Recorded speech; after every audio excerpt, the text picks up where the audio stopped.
તો સુરેન્દ્રનગરમાં હથિયાર સાથે શખ્સની ધરપકડ કરવામાં આવી છે। દેશી બનાવટની પિસ્તોલ સાથે કારતૂસ જપ્ત કરવામાં આવ્યું। શંકાસ્પદ હિલચાલ જણાતા પોલીસે કરી હતી તપાસ।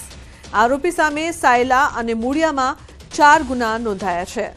મૂળીમાં 4 ગુના નોંધાયા છે। આરોપી સામે ગુના નોંધવામાં આવ્યા છે। પોલીસ દ્વારા આ મામલે વધુ તપાસ કરવામાં આવશે।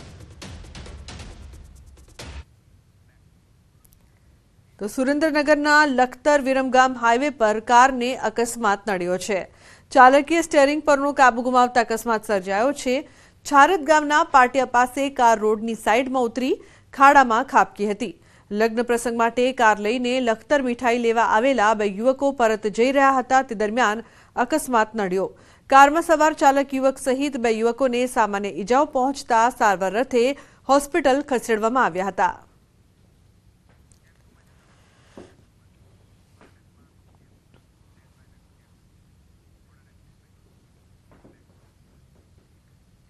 સમાચારમાં આગળ વાત કરીશું વતનમાં પીએમ મોદી।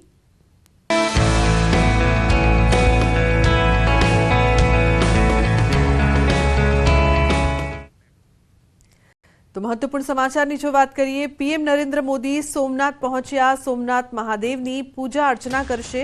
51 ઋષિ કુમારો દ્વારા વૈદિક મંત્રોચ્ચાર સાથે સ્વાગત। તો મંદિર ખાતે 69 સુવર્ણ કળશની કરશે પૂજા।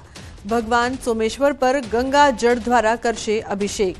બિલ્વ પૂજા પણ કરશે પીએમ મોદી। મહાદેવની પૂજા અર્ચના બાદ સોમનાથ ટ્રસ્ટની બેઠકમાં તેઓ હાજરી આપશે।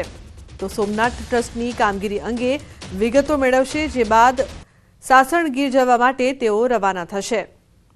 તો સોમનાથ મહાદેવની પૂજા અર્ચના કરશે પીએમ મોદી। ખાસ તેઓ આવ્યા છે સોમનાથ મંદિર ખાતે। 69 સુવર્ણ કળશની પણ તેઓ પૂજા કરવાના છે।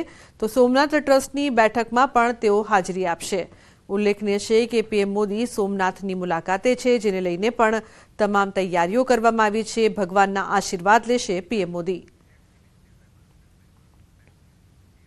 અંકલેશ્વરમાં તસ્કરોએ તરખાટ મચાવ્યો છે। અંકલેશ્વર જીઆઈડીસીમાં આવેલી સ્કૂલમાં તસ્કરો રોકડા ₹80,000ની ચોરી કરીને ફરાર થઈ ગયા।